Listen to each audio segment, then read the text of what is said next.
నమస్కారం, welcome to NSN news. నేను మీ బాలు సిరినేని.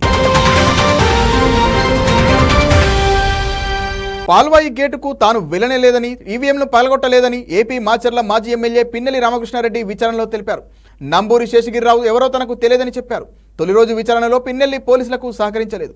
ఆంధ్రప్రదేశ్ మాచర్ల మాజీ ఎమ్మెల్యే పిన్నెల్లి రామకృష్ణారెడ్డిని కోర్టు అనుమతితో పల్నాడు జిల్లా గురజాల పోలీసులు విచారణ చేశారు. ఈ నేపథ్యంలో పోలింగ్ రోజున పల్నాడు జిల్లా రెంటచింతల మండలం పాల్వాయి గేటు పోలింగ్ కేంద్రానికి తాను వెళ్లలేదని పిన్నెల్లి చెప్పారు. ఈవీఎంను పగలగొట్టలేదని, నంబూరి శేషగిరిరావు ఎవరో తనకు తెలియదని పేర్కొన్నారు. ఆ రోజు తన వెంట గన్మెన్లు లేరని తెలిపారు. ఈ ఘటనలకు సంబంధించి సాక్ష్యాలు ఉన్నా అందులో తాను లేనని పోలీసులకు పిన్నెల్లి రామకృష్ణారెడ్డి సమాధానమిచ్చారు. పాల్వాయి గేటు పోలింగ్ కేంద్రంలో ఈవీఎంను ధ్వంసం చేయడమే కాకుండా అడ్డొచ్చిన టీడీపీ ఏజెంట్ నంబూరి శేషగిరిరావుపై పిన్నెల్లి రామకృష్ణారెడ్డి దాడి చేసిన ఘటనపై కేసు నమోదైంది. మరుసటి రోజు పరామర్శ పేరుతో ఆయన కారంపూడిలో భారీగా అల్లర్లకు పాల్పడమే కాకుండా విధుల్లో ఉన్న సీఐ నారాయణస్వామిపై రాయితో దాడి చేశారు. ఈ ఉదంతంపై మరో కేసు నమోదైంది. ఈ కేసులకు సంబంధించి నెల్లూరు జైల్లో ఉన్న పిన్నెల్లి రామకృష్ణారెడ్డి నుంచి మరింత సమాచారం రాబట్టేందుకు కోర్టు అనుమతితో పల్నాడు జిల్లా గురజాల డీఎస్పీ శ్రీనివాసరావు ఆధ్వర్యంలో పోలీసులు విచారణ చేపట్టారు. పోలీసులు పిన్నెల్లి రామకృష్ణారెడ్డిని సుమారుగా 50 ప్రశ్నలు అడగగా దాదాపు 30 ప్రశ్నలకు పైగా ఆయన తాను వెళ్లలేదని, వారెవరో తనకు తెలియదని అనే సమాధానాలు చెప్పినట్లు సమాచారం. కారంపూడిలో అల్లర్లు, సీఐ నారాయణస్వామిపై దాడికి సంబంధించి నేడు పిన్నెల్లిని విచారించనున్నారు.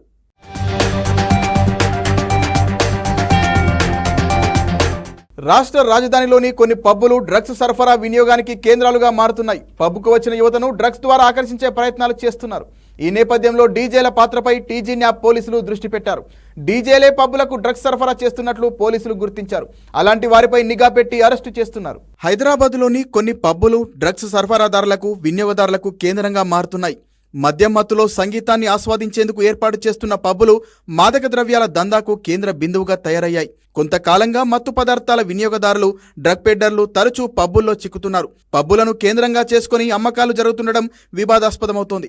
తాజాగా కాజాగూడలోని ది కేవ్ పబ్లో డ్రగ్స్, గంజాయి తీసుకునే వారిని ప్రోత్సహించేందుకు ప్రత్యేకంగా పార్టీ నిర్వహించారు. ఇందులో పాల్గొన్న వారిలో డ్రగ్స్ వాడిన 24 మంది చిక్కడం గమనార్హం. 20 రోజుల క్రితం మాదాపూర్లోని పబ్బులో ఓ డీజే మాదక ద్రవ్యాలు తీసుకుని పోలీసులకు దొరికిపోయాడు. గత 3 వారాల్లో నమోదైన 2 డ్రగ్స్ కేసులు కూడా పబ్స్ కేంద్రంగా ఉండటం ఈ పరిస్థితిని తెలుపుతోంది.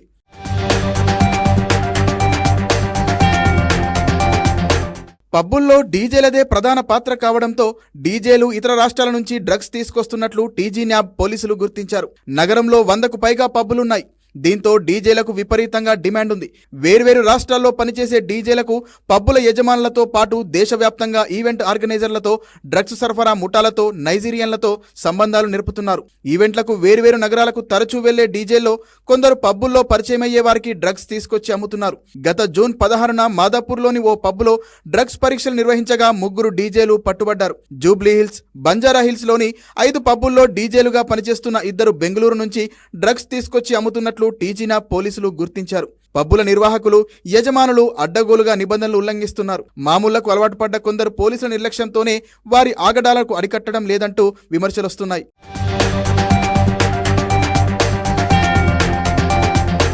ఆదిలాబాద్ జిల్లాలో స్థిరాస్తి వ్యాపారుల ఆగడాలకు అడ్డు అదుపు లేకుండా పోతోంది.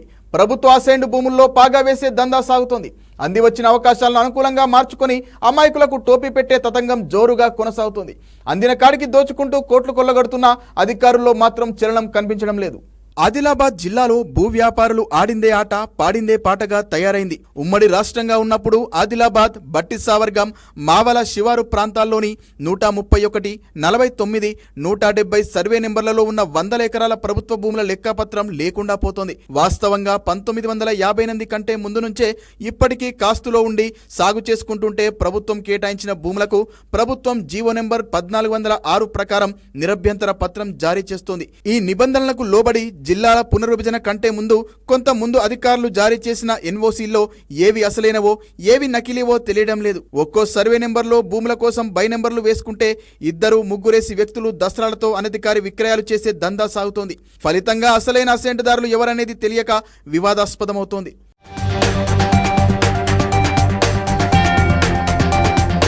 ఆదిలాబాద్ బట్టిసావర్గం మావల శివారులో కోట్ల విలువ చేసే కొన్ని లేఅవుట్ల క్రయ విక్రయాల వెనుక రాజకీయ మద్దతు కలిగిన కొంతమంది బడాబాబుల హస్తం ఉంది. సర్వే నెంబర్ల వారీగా ఆరా తీస్తే అక్రమార్కుల భాగోతం వెల్లడయ్యే అవకాశం ఉంది. క్షేత్రస్థాయిలో ఏ సర్వే నెంబర్ భూమి ఎక్కడ ఉందో, అందులో ఎన్ని భాగాలున్నాయో తేలాలంటే సబ్ డివిజన్ చేస్తే తప్పితే అయ్యే అవకాశమే లేదు. దీనికోసం గతంలో కేసీఆర్ ప్రభుత్వం కొంత చొరవ చూపినప్పటికీ ఆ తర్వాత తేనెతుట్టిని తాకినట్లు ఉంటుందని ఆలోచనతో మానుతుంది.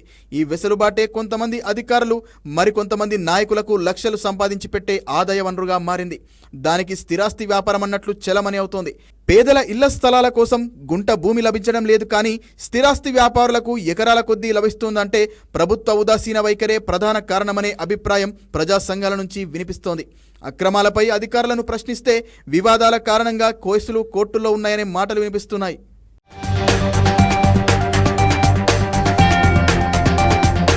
విశాఖ విజయవాడ మార్గంలో రైల్వే ట్రాక్ల విస్తరణకు రంగం సిద్ధమైంది. ప్రస్తుతం 2 ట్రాకులు ఉండగా 4 ట్రాకులుగా విస్తరించాలని అధికారులు నిర్ణయించారు. ప్రస్తుతం రోజు 120 రైళ్లకు పైగా పరుగులు పెడుతున్నాయి. అత్యంత రద్దీగా ఉండే విజయవాడ విశాఖ రైల్వే మార్గంలో ట్రాక్ల విస్తరణకు రంగం సిద్ధమైంది. ప్రస్తుతం ఉన్న 2 ట్రాక్లను ఏకంగా 4 ట్రాకులుగా విస్తరించేందుకు రైల్వే బోర్డుకు డిపిఆర్ పంపించారు. రైల్వే బోర్డు ఆమోదం తెలిపితే రాజధాని ప్రాంతం నుంచి ఉత్తరాంధ్రకు త్వరలోనే పెద్ద ఎత్తున రైళ్లు పరుగులు పెట్టనున్నాయి.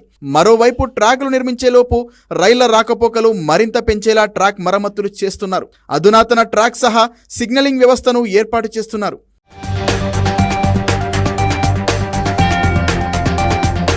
తెలుగు రాష్ట్రాల్లో అత్యంత రద్దీగా ఉండే రైల్వే మార్గాల్లో విజయవాడ విశాఖ ప్రధానమైంది. 2 పెద్ద జంక్షన్లు కావడంతో దేశంలోని పలు ప్రాంతాల నుంచి వందలాది రైళ్లు వీటి మీదుగా నడుస్తాయి. వ్యవసాయం, పారిశ్రామికంగా అభివృద్ధి చెందిన కోస్తా జిల్లాల మీదుగా నడుస్తుండటంతో రైళ్లన్నీ నిత్యం కిటకిటలాడుతుంటాయి. ప్రస్తుతం విజయవాడ విశాఖ మీదుగా రోజు 120 రైళ్లు నడుస్తున్నప్పటికీ రద్దీకి ఇవి సరిపోవడం లేదు. నెల రోజుల ముందే బోగిల్లోని బెర్తులన్నీ నిండిపోతాయి. జనరల్ బోగిల్లో కనీసం నిల్చునేందుకు కూడా చోటు ఉండదు. ప్రత్యేక రైళ్ల కోసం ప్రయాణికులు పెద్ద ఎత్తున డిమాండ్ చేస్తున్నా కేవలం 2 ట్రాకులే ఉండడంతో నడపలేని పరిస్థితి నెలకొంది. దీంతో ప్రయాణికులు అవస్థలు పడుతున్నారు. సమస్యపై దృష్టి సారించిన రైల్వే అధికారులు విజయవాడ విశాఖ మార్గంలో పరిస్థితిని సమూలంగా మార్చేందుకు సిద్ధమయ్యారు. ఈ మేరకు సమగ్ర డిపిఆర్ రూపొందించి రైల్వే బోర్డు ఆమోదం కోసం పంపారు. వచ్చే బడ్జెట్లో దీనికి ఆమోద ముద్ర పడటం లాంఛనంగానే కనిపిస్తోంది. 4 లైన్లుగా విస్తరిస్తే ఇప్పుడు తిరుగుతున్న రైళ్లకు రెట్టింపు నడపొచ్చని అధికారులు తెలిపారు.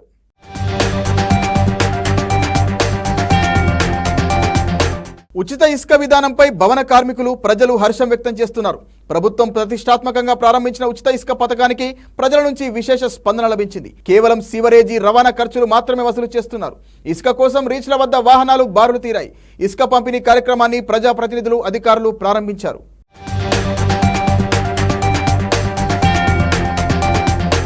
అమెరికా విమాన తయారీ సంస్థ బోయింగ్ అమెరికా న్యాయ విభాగంతో ఒప్పందం కుదుర్చుకుంది. 737 మ్యాక్స్ విమానాలు 2 ఘోర ప్రమాదాలకు గురైన కేసులో నేరపూరిత మోసానికి పాల్పడినట్లు అంగీకరించింది. ఆయా విమానాల సర్టిఫికేషన్స్ విషయంలో అమెరికా నియంత్రణ సంస్థలను మోసం చేసినట్లు ఒప్పుకుంది. 2018, 2019లలో ఇండోనేషియా, ఇథియోపియాలో 2 737 మ్యాక్స్ విమానాలు ప్రమాదాలకు గురయ్యాయి. 346 మంది ప్రాణాలు కోల్పోయారు. ఫ్లైట్ కంట్రోల్ సిస్టంలో లోపాలే కారణమని తేలింది.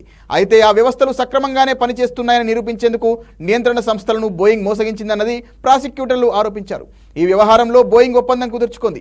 $243.6 మిలియన్ జరిమానా చెల్లించేందుకు సిద్ధమైంది. అదనంగా విమానాల్లో భద్రత మెరుగుకు $455 మిలియన్ వెచ్చిస్తామని బోయింగ్ తెలిపింది. ఈ ఒప్పందంపై మృతుల కుటుంబీకులు పెదవిరుస్తున్నారు. ఈ ఒప్పందం కార్పొరేట్ కంపెనీలకు అనుకూలంగా ఉందని ఆవేదన వ్యక్తం చేస్తున్నారు. ఈ ఒప్పందాన్ని తిరస్కరించాలని జడ్జిని కోరుతున్నట్లు తెలిపారు. బల్కంపేట ఎల్లమ్మ కళ్యాణ మహోత్సవం వైభవంగా జరుగుతోంది. అమ్మవారికి 27 చీరలు, స్వామివారికి 11 పంచెలతో అలంకారం చేశారు. స్వామి అమ్మవార్ల కళ్యాణ మహోత్సవానికి భక్తులు భారీగా తరలివస్తున్నారు. ప్రభుత్వం తరపున మంత్రి కొండా సురేఖ వేడుకల్లో పాల్గొన్నారు. బల్కంపేట ఎల్లమ్మను కేంద్ర మంత్రి కిషన్ రెడ్డి దర్శించుకున్నారు. అమ్మవారి కళ్యాణ ఉత్సవం వైభవంగా సాగుతుందన్న కిషన్ రెడ్డి ఏర్పాట్లు చాలా బాగున్నాయన్నారు. ఎలాంటి ప్రకృతి వైపరీత్యాలు, అనారోగ్యాలు లేకుండా చూడాలని మొక్కుకున్నానన్నారు. కేంద్ర మంత్రి పంటలు బాగా పండి ప్రజలు సంతోషంగా ఉండాలన్నారు. కేంద్రం తరపున ఆలయ అభివృద్ధికి 4.5 కోట్ల నిధులు మంజూరు చేశామన్న కిషన్ రెడ్డి త్వరలో ఆ నిధులకు సంబంధించి అభివృద్ధి కార్యక్రమాలు చేపట్టాలని రాష్ట్ర ప్రభుత్వాన్ని కోరుతామన్నారు.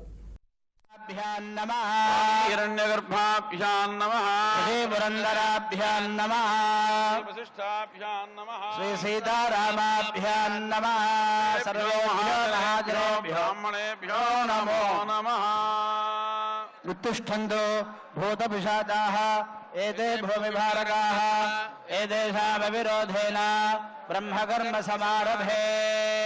ॐ भूः ॐ भुवः ॐ सुवः ॐ महः ॐ जनः ॐ तपः ॐ सत्यं तत्सवितुर्वरेण्यं भर्गो देवस्य धीमहि धियो यो नः प्रचोदयात्।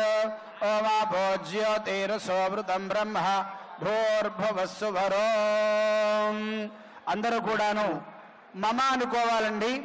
మమ ఉపాత్తదురుదక్షయ ద్వారా శ్రీ పరమేశ్వరముద్దిశ్య పరమేశ్వర ప్రీత్యర్థం శుభే శోభనే ముహూర్తే శ్రీ మహావిష్ణోరాజ్ఞయా ప్రవర్తమానస్య అద్య బ్రహ్మణః ద్వితీయవరార్ధే శ్వేతవరాహకల్పే వైవస్వతమన్వంతరే కలియుగే ప్రథమపాదే।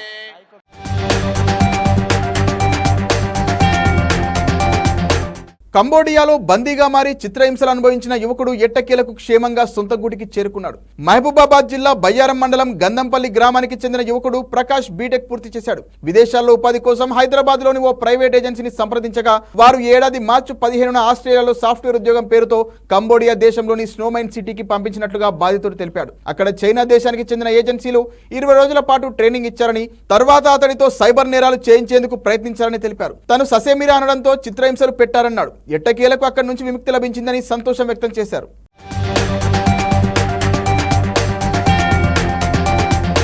అధికారం లేకపోయినా వైసీపీ నాయకుల దాష్టికాలు మాత్రం ఆగడం లేదు.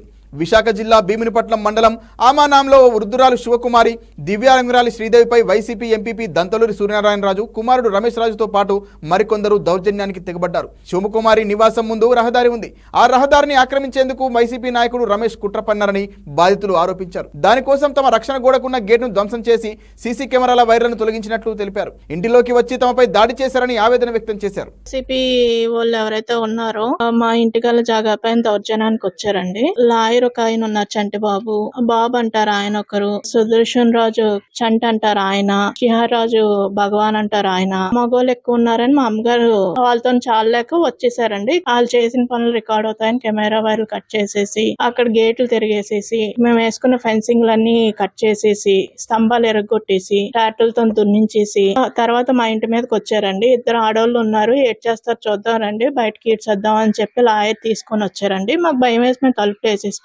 పట్టపగలే వచ్చి 2 ఆడవాళ్ళ మీద 10 మంది వచ్చి పడిపోయారండి. మేము బిక్కు అనుకొని బతుకుతున్నామండి. మాకు న్యాయం జరగాలి. ఈ ఎంపీపీ వాసురాజు గురించి నుంచి గానీ వాళ్ళ ఫ్యామిలీ మెంబర్స్ నుంచి గానీ మా అత్తగారికి మా మరదలకి థ్రెట్ ఉందండి. వీళ్ళని ఇందులోంచి ఎలా బయటపడేస్తారు? ఒకటి, ఏమన్నా బాధ్యతలు వహిస్తారా వీళ్ళకి ఏమన్నా అయితే? నెంబర్ 2, నా గేట్లు తీస్తారు, సీసీ కెమెరాలు కట్ చేస్తారు. నాకు ఎవరు పరిష్కరిస్తారా అన్నది నేను అడుగుతున్నా. ఎలక్షన్ టైంలో మన టీడీపీ వాళ్ళందరినీ ఇక్కడ కూర్చోబెట్టి ఓటర్ స్లిప్లు ఇచ్చుకున్నారండి. టీడీపీ జెండాలు తగిలించాలని కోపం, దగ్గర ఉన్న వాళ్ళు ఓటేయండి అని చెప్పిన కోపం. ఎలక్షన్ అయిన తర్వాత వాళ్ళ గవర్నమెంట్ వచ్చి ఉంటే గేట్ పీకేద్దామని ప్లాన్ చేసుకున్న వాళ్ళు ఆ పని అవ్వట్లేదు, ఈ టీడీపీ గవర్నమెంట్ వచ్చింది, ఈయన ఎక్కడో కంట్రోల్ చేసేయాలి అని కోపం అండి. టీడీపీ వాళ్ళు అయితే మనం బతకనే రైళ్ళు.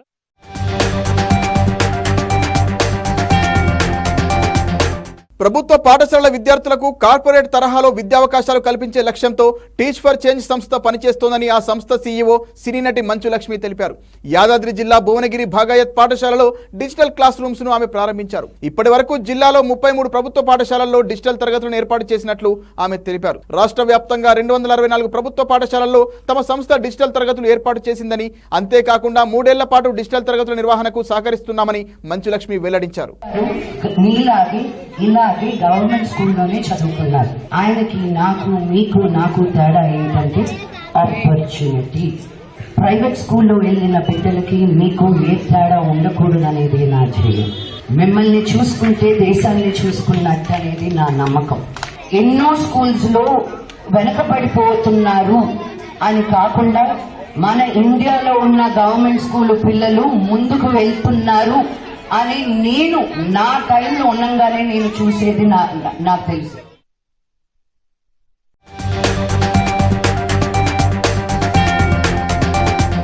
హైదరాబాద్ గచ్చిబౌలిలో ప్రైవేట్ వసతి గృహాలు కార్యాలయాల ముందు నిలిపి ఉంచిన ద్విచక్ర వాహనాలను దొంగలిస్తున్న 5 సభ్యుల ముఠాను పోలీసులు పట్టుకున్నారు. వారి నుంచి 16 బైక్లను స్వాధీనం చేసుకున్నారు. ఏపీలోని తూర్పుగోదావరి జిల్లా తణుకుకు చెందిన 2 యువకులు గతంలో స్విగ్గీ డెలివరీ బాయ్స్ గా నగరంలో పనిచేసేవారు. జల్చాలకు అలవాటు పడిన స్విగ్గీలో పరిచయమైన మరో 3తో కలిసి ముఠాగా ఏర్పడి సీసీ కెమెరాలు లేని వసతి గృహాలనే లక్ష్యంగా చేసుకుని ఖరీదైన బైక్లను చోరీ చేస్తున్నారు. బైక్ హ్యాండిల్ లాక్ విరగ్గొట్టి మరో బైక్ సాయంతో అక్కడి నుంచి పరారవుతున్నారు. కొండాపూర్లో వాహనాల తనిఖీలలో భాగంగా గచ్చిబౌలి పోలీసులకు చిక్కారు. నిందితులపై కేసు నమోదు చేసి రిమాండ్కు తరలించినట్లు పోలీసులు తెలిపారు. వీళ్ళకి ఏంటంటే వీళ్ళంతా స్విగ్గీలో పనిచేసే వాళ్ళు అనమాట. వీళ్ళందరూ ఒకరికొకరు స్విగ్గీ బాయ్స్ అనమాట. మామూలు హీరో హోండా వెహికల్స్, మామూలు ఓల్డ్ బైక్ వెహికల్స్ దొంగతనం చేయరనమాట. హై ఎండ్ వెహికల్స్ అయితే డిమాండ్ ఎక్కువ ఉంటాయని చెప్పేసి ఇది చేయడం. అట్లా వాళ్ళు పరిచయం అయ్యి వాళ్ళు ఒక కామన్ ప్లాట్ఫామ్గా తయారై ఒక దగ్గర మోటార్ సైకిల్స్ దొంగతనం చేస్తూ ఇట్లా వారిని షిఫ్ట్ చేసే క్రమంలో మనకు దొరికింది వెహికల్ చెకింగ్లో. ఇట్లా టోటల్ 16 వెహికల్, చాలా కాస్ట్లీ వెహికల్స్. ఈ అక్యూజ్డ్ ఏంటంటే మొత్తము ఈ హాస్టల్స్ ముందు, తర్వాత ఐసోలేటెడ్ ప్లేసెస్లో ఉన్న మంచి అపార్ట్మెంట్స్ ముందు పార్క్ చేసిన వెహికల్స్ చూసుకొని వాళ్ళు నైట్ పూట ఈ సీసీటీవీ లేకుంటే అయితే మనం వెహికల్ చెకింగ్ చేస్తుంటే డౌట్ వచ్చి పారిపోవడానికి చూస్తుంటే పట్టుకొని దొంగతనం చేస్తూ ఇట్లా వారిని షిఫ్ట్ చేసే క్రమంలో మనకు దొరికింది వెహికల్ చెకింగ్లో.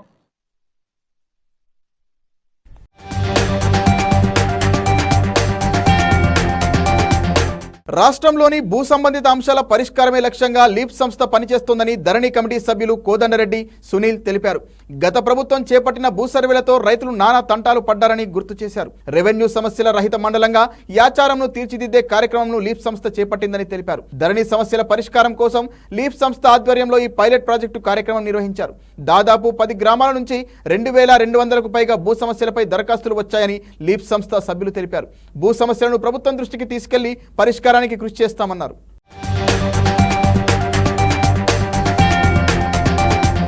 అనంతపురం జిల్లా ఉరువకొండలో 3 రోజులుగా ఎరువులు, పురుగుల మందుల దుకాణాల్లో వ్యవసాయ విజిలెన్స్ అధికారులు తనిఖీ చేస్తున్నారు.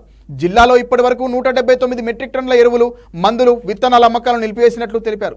29 రకాల అనుమానిత ఉత్పత్తుల నమూనాలు సేకరించి నాణ్యత పరిశీలనకు పంపించామన్నారు. రైతులకు నాణ్యమైన ఎరువులు, మందులు అందించాలన్న ప్రభుత్వ ఆదేశాల మేరకు విస్తృత తనిఖీలు చేస్తున్నామని అధికారులు వెల్లడించారు. జిల్లాలో తనిఖీలు చేస్తున్నాము. ఇప్పటి వరకు 179.1 మెట్రిక్ టన్నుల ఉత్పత్తులు, అంటే విత్తనాలు, పురుగు మందులు, ఎరువులని తాత్కాలికంగా నిలుపుదల చేశాము. సో దీని విలువ సుమారుగా 98 లక్షలు ఉంటుంది.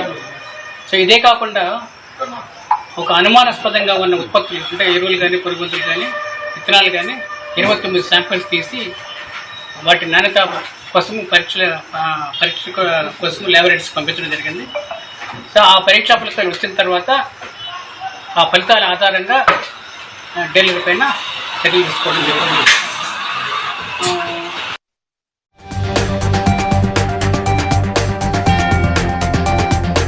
మరిన్ని వార్తలతో మళ్ళీ కలుద్దాం. నమస్కారం.